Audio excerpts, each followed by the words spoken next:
Kaugnay sa grave threats na isinampa sa DOJ laban kay Vice President Sara Duterte, makakapanayam natin si National Bureau of Investigation Director Attorney Melvin Matibag. Magandang umaga at welcome po sa Balitang Hali. Magandang umaga po, Sir Rafi, at sa lahat po ng tumatangkilik sa inyong programa. Isang magandang umaga po sa inyo lahat. Ano pong kaibahan nitong grave threats na isinampa sa DOJ doon po sa isa sa mga articles of impeachment o sa ongoing impeachment trial kay Vice President Sara Duterte? Well, ito rin po yung grave threats na tinalakay doon during the impeachment. This is based on the affidavit of investigation na tinapos po ng NBI at isinumite sa Department of Justice. Kung saan naman po ang Department of Justice pagkatapos ng kanilang pagsusuri at sariling pag-iimbestiga base sa kanilang inilatag na ebidensya sa kanila, ay nalaman na mayroong dahilan para mag-file po ng kaso ng grave threats. Pero pinagmumulan po nito ay isang insidente rin base po rin sa press con ng ating Vice President Sara Duterte po. Pero meron naman epekto sa kaso itong nangyayaring nagaganap ngayon na impeachment trial? Well, sa akin po, hindi naman po siya, yung epekto po niya, number one, it proves na yung ang findings po ng NBI na there's a reasonable certainty of conviction pag ipinail based on the memorandum circular, ay na-validate po ito ng DOJ. By filing it, ibig sabihin, yung ang naging findings po ng NBI ay kanila pong pinaboran. Ano po? But of course, at the end of the day, it will be the RTC of Quezon City who will decide kung talagang guilty ba sa grave threats na kaso. Yung sa impeachment naman po, isa ito sa topic, but alam naman natin na hindi yung grave threats yung pinagbabasihan ng pag-impeach, kundi yung betrayal of public trust, culpable violation of the Constitution. And that grave threats will form as an evidence or a source ng pagagalingan ko kung bakit nagkaroon ng impeachable offense.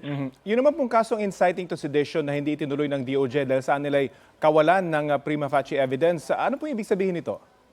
Ibig sabihin po, kulang yung ebidensya o kulang yung magpapatunay na maaaring nakagawa ng inciting to sedition yung pangyayari na yun. So absuelto po rito si Vice President Duterte? Dinismiss po yung kaso ng inciting to sedition and we have an option to file a petition for review or any other legal option po. Gagawin niyo po ba ito?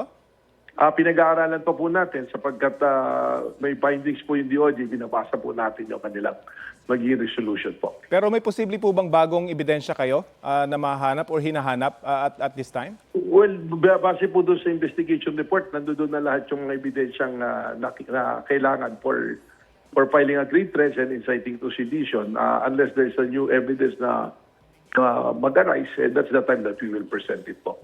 Sabi niyo po sa impeachment trial, may mga person of interest na kayo kung sino ang nakausap na assassin ni Vice President Sara Duterte. Meron po bang update doon? We're still monitoring them and under surveillance. We narrowed it down at sinusundan naman po natin yan.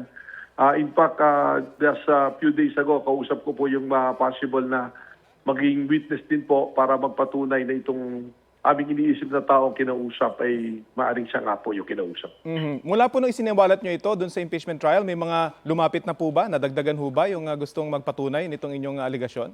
That is something that we don't want to reveal right now because of the nature of the ongoing investigation. So yung mga bago po or kung meron man ay hindi namin po isa sa publiko po muna. Okay, abangan po natin yan. Ano naman po yung kahinatnan ng pag-i-issue nyo ng subpoena kina dating Congressman Jing Paras at Congressman Leandro Libiste na ngayon ay nasa labas po ng bansa?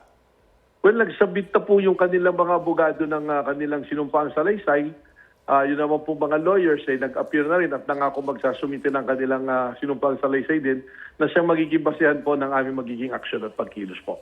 At base po sa mga nakalap nyong ebidensya dito sa honey trap issue, may mga formal na bang masasampahan ng kaso? Siguro po in the next 10 days ay may maroon na po kaming resolution dito whether to file a case at anong case po yung ipapile.